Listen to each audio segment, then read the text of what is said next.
Hi, MCC family. Welcome anyone else tuning in. Hi, friends. Hey kids. In our household, we like to do little projects. Before this whole pandemic, we tried to make a monthly trip to Home Depot because Home Depot has little kid build days where we get to spend an hour or so. We get to paint. We get to put something together, and we have a whole bunch of little projects sitting around the house. Lisa, do you wanna? Yeah, all those pins are from little projects that we've done. Do you want to tell them which one is your favorite? This little flower one. Yeah, we have a I'll little. try and get too close to it. Yeah, we have a little flower planter that she painted, and it looks like a tulip. It's really pretty. It's cute, and we can grow stuff in it. Well, today we have a little project that we've been saving for a while. Lisa, what is it? It's a little birdhouse. Yeah, a little birdhouse. You can kind of see the pieces back in there. Yeah, and it's in pieces, right? So what do we have to do? We have to build it. We have to put it together first. Could a bird live in it the way that it is right now? No. No, that would be silly, right? We have to put up the walls and we have to put it on the roof and give it the little place for it to stand outside the hole. And then we have to put it on the floor. Yeah, we have to put it all together first. Yeah, and we need to put the string and the...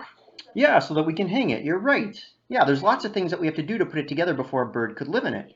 But after we put it together, should we put a whole bunch of stuff inside? No. No, why not? What happens if we put a bunch of stuff inside?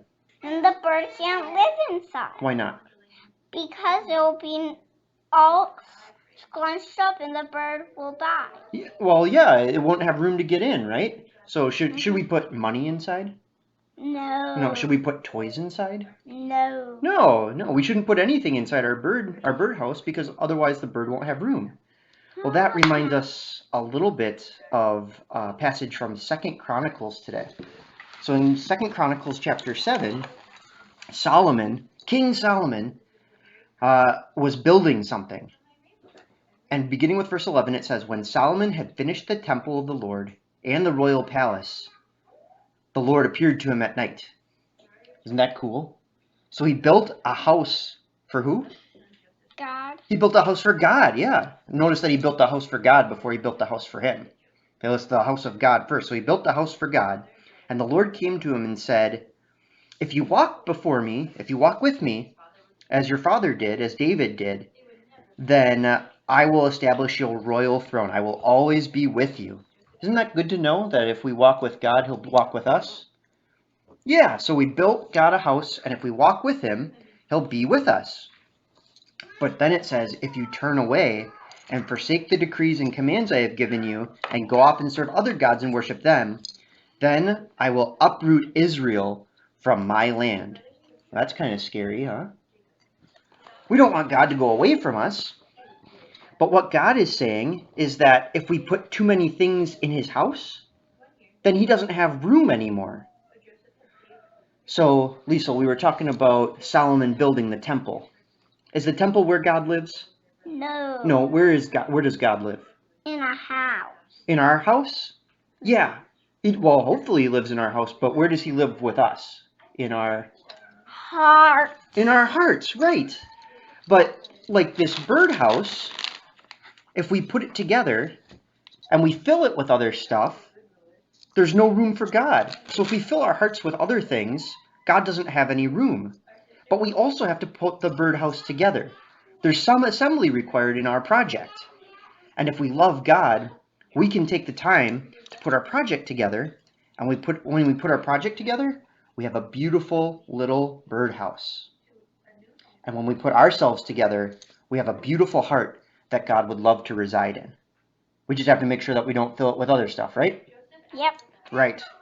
So keep your hearts clean. Build a house for God, a special place just for God in your heart, and he'll always walk with you. Will you pray with me? Mm-hmm.